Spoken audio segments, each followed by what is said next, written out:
abusadores. El día de hoy es un video un poco más corto y sin Sebastián, pero les voy a hablar de unos pequeños datos interesantes del derecho de Grecia. Bueno, de Atenas, para ser exactos, porque como vimos en el video pasado, hablamos un poco de Grecia, pero no precisamos en el derecho de Atenas. A Atenas se le conoce como la cuna de democracia, pues por todos estos juristas que estaban y por todas estas, ahorita más adelante lo voy a explicar a detalle, pero por todas estas, digamos, instituciones que se crearon en Atenas. En primera instancia, creo que es muy importante hablar de los diálogos de Platón. Esto porque son de suma importancia para la teoría del Estado y pues sí, y del derecho, ¿no? Entonces, el primero sería Georgias, que en este Platón critica muchísimo a la democracia porque considera que es excesivamente materialista. También tenemos la República, que se ve que está como inspirada en los ideales que tiene Esparta. También tenemos la política, que es en donde él aboga por un gobierno de leyes y un gobierno de hombres, no tanto como de cosas ahí que te puedas imaginar, sino una cosa un poco más tangible. Y también tenemos las leyes, que es un buen régimen jurídico. Él menciona que es como el buen régimen jurídico para el futuro de Atenas, ya que este se basa primero en la educación de los ciudadanos y segundo en el voto directo para poder elegir a los magistrados. Después, ya dejando de lado a Platón, tenemos las opiniones de Aristóteles. Aristóteles habla de un esquema de las 3 clases de constituciones correspondientes a la monarquía, la aristocracia y la democracia. Que estas, pues él menciona que son formas viciadas que nos pueden al final hacer caer en una tiranía o en la oligarquía, que pues obviamente no nos conviene, ¿no? También elabora la teoría de los 3 poderes, que son el deliberativo, el judicial y el ejecutivo, como lo mencionamos en el video anterior.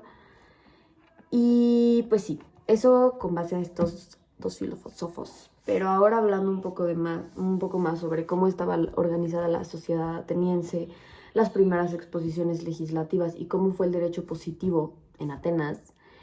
En primera instancia, la población ateniense se dividía en 3 clases sociales. Primero teníamos a los nobles, después los agricultores y después a los obreros libres. ¿Por qué? Porque a los únicos que se les consideraba personas era a la gente libre, por ende no estamos contando como a los esclavos y ese tipo de cosas, porque pues justo sí eran cosas. Pero bueno, después de esto, o sea, después de que se establecen estas 3 clases, Atenas va desarrollándose más y evolucionando más y se vuelve una ciudad-estado urbana que ayudó mucho, o sea, el que Atenas se pudiera convertir en una ciudad-estado ayudó mucho que fuera que existiera un desarrollo comercial importante gracias al mar Mediterráneo, que pues lo tenían ahí al ladito, porque pues con esto ampliaron las polis griegas, porque pues el comercio y todo eso, ¿no? Estaba gobernada en su momento, al principio, Atenas estaba gobernada por un rey vitalicio que gobernaba 10 años. 10 years. Existía una especie de tribuno y en este tribuno existía el rey. Que el rey estaba como encargado del culto al dios Dinonisiano. Y el rey gobernaba junto con 2 áncrotes, que uno estaba encargado de la administración y el otro estaba encargado de cuestiones militares. Les mencionaba, este tipo de tributato tenía 2 instrumentos, instituciones de control que los ayudaban a revisar que todo lo estuvieran haciendo bien, que uno era la Comisión Especial para vigilar el estricto cumplimiento de las leyes y el otro era el Consejo de Aeropago, que esto se encargaba de vigilar las elecciones de los áncrotes. Pero bueno, posteriormente a todo esto que les estoy comentando, Atenas sigue teniendo una crisis agraria y un malestar sociopolítico muy importante. Entonces, deciden los jueces, porque tenían como este tipo de autoritas que no se llamaban así, pero pues tenían este tipo de derecho a tomar estas decisiones, deciden hacer un encargo a Dracón y le piden a Dracón que hiciera unas leyes de la ciudad, o sea, como una cosa un poco más tangible. Esto fue alrededor del 621 a.C. Y pues sí, justo esto se puede, como digamos código de Dracón, se puede tomar como el primer código escrito en Atenas, de leyes atenienses. Sin embargo, pues era un poco rara para nuestro día hoy, o sea, para hoy se nos haría un poco rara porque en por ejemplo, se contemplaba la pena de muerte y cosas acá muy... Pero bueno, pasa el tiempo y después de las reformas de Dracón, como que sigue empeorando Atenas, no se ve como un improvement, no vemos que estamos subiendo, no se ve como el progreso que debería de tener la ciudad. Y por ende, después de esto, le hablan a Solón alrededor del 594 a.C. y le dicen de que, oye, Solón, amigo, por favor ayúdanos a reformar la Constitución. Y pues Solón obviamente acepta. Y las reformas propuestas por Solón, bueno, algunas de estas fue derogar las leyes draconianas, porque pues sentían que solo regulaban y penaban el homicidio, y es como, ok, sí es importante, pero no es lo único que existe, entonces vamos a ver qué onda. También prohibieron todo préstamo de dinero con garantía a la persona del deudor, al igual que eximieron a los ciudadanos del pago de los impuestos, porque pues eran mucho dinero. También introducieron el juicio por el sistema del jurado y por último fomentaron la participación de todos los ciudadanos libres a la administración del Estado. Estas reformas quieren decir que Solón intentó o hizo una reorganización de la sociedad, pero esta reorganización de la sociedad se basaba en el sistema en el nivel socioeconómico de las personas. Es decir, que ya no se te tomaba en cuenta tu linaje o cosas así, sino se te tomaba en cuenta cuánto ganabas. Entonces se establecieron 4 clases de ciudadanos: los ricos y poderosos, que pues, eran los que tenían mucho dinero; los caballeros, que eran como, pues ganaban nada, de cuenta que no eran ricos, pero tampoco, como clase media alta, que es lo que hoy en día. También teníamos a los tronquistas, y después de ellos, abajito, estaban los villanos o la clase indigente, que pues justo estos eran los que casi no ganaban nada. Lo que provocó este sistema político enfocado hacia las clases, dividirlos hacia las clases socioeconómicas de las personas, se le denomina una timocracia. ¿Por qué? Porque es como si fuera el gobierno de los ricos. Esto significó una pérdida del poder político para la nobleza y ¿cómo lo diré? Una ganancia para las capas medias de la sociedad. Es decir, los de la clase media les iba mejor que a los ricos y que a los pobres. Pero bueno, también otras reformas que llevó a cabo Solón eran ambos de derecho político privado y penal. En el derecho político podemos verlo como precisamente en el derecho al voto de los ciudadanos libres. En el derecho privado podemos ver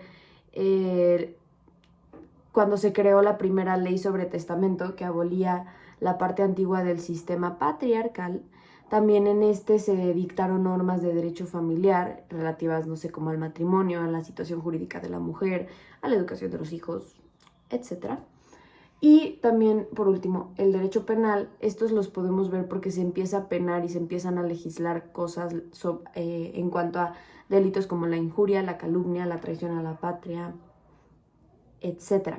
Y además también se creó un tipo de sistema de acusación pública, es decir, cómo ir a denunciar. O sea, ya podías tú llegar y decir, oye, es que me robó Juan mi coche ayer, cosas así, ¿no?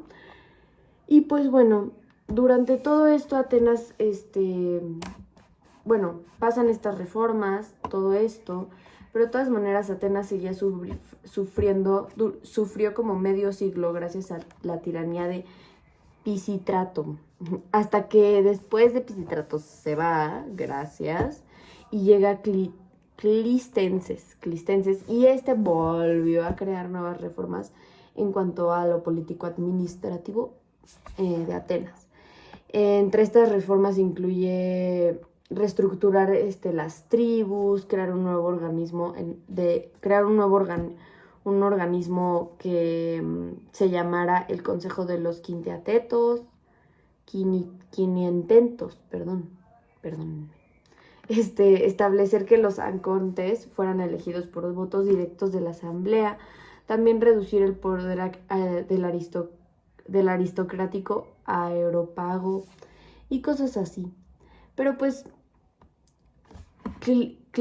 Clístenes tenía una visión como central, importante, su objetivo, vaya, que esta era transformar la antigua organización sociopolítica de Atenas para que en casos de conflictos entre los derechos y los deberes de los ciudadanos con los derechos y deberes de las tribus, emergieran siempre triunfantes los derechos de la patria. Eso citando a la lectura de El Derecho en Grecia que escribió la UNAM, porque aquí no nos robamos información. Y pues bueno, gracias a estas reformas de Clístenes, se abren las puertas a una intervención de todos los ciudadanos, es decir, todos podían participar un poquito más, lo que dio paso a las reformas del gran político y orador Péricles, que gobernó Atenas, de hecho. Pero bueno, como mencioné, una de las grandes aportaciones de Grecia fue la democracia.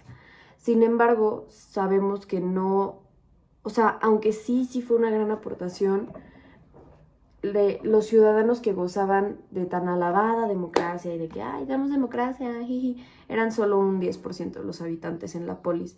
Es decir, que las mujeres, los esclavos y los extranjeros no participaban en ella. Entonces, aunque la tenía muchísimo que mejorar porque pues había sectores de la población que ni siquiera podían gozar de esta tan adorada democracia. También, otro aspecto súper importante que analizar del derecho ateniense es la Constitución ateniense. En hablaba de las magistraturas, los arcontes, los consejos, la asamblea política, los jurados populares, entre otras cosas.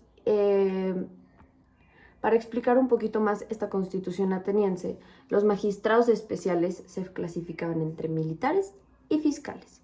Y había 10 magistrados militares, y los cuales, ¿cómo lo diré? Bueno, se les llamaban estrategas y estaban a cargo de la elección de estas personas, de estos 10 magistrados militares, estaba a cargo de la asamblea y podían ser reelectos. Ellos, pues sus funciones estaban dentro de la parte como de la armada naval y militar y pues, todo eso. Después existen los arcontes, que estos se representaban a las 10 tribus y estaban elegidos por sorteos, y su función era de índole religiosa y jurídica, y pues también un poquito de jurisdicción en asuntos de derecho familiar, ¿no? También el Consejo de 500, de los 500, eran ciudadanos mayores a 30 años que representaban a las 10 tribus, se elegían por un sorteo, su cargo era anual, y se encargaban de convocar y preparar los asuntos que llegaban a la asamblea. Otra figura importante era el Consejo de Aeropago, que eran los extracontes, y su importancia decayó después de las reformas de Efitales. O sea, ellos no duraron mucho, ni modo. También teníamos otra figura importante que era la asamblea, que era el máximo cuerpo político de Atenas. Estos en cada décima del año realizaban 4 sesiones ordinarias y pues todas las sesiones extraordinarias que fueran necesarias a lo largo del año. Y estos iniciaban, o sea, estas asambleas iniciaban con una ceremonia religiosa.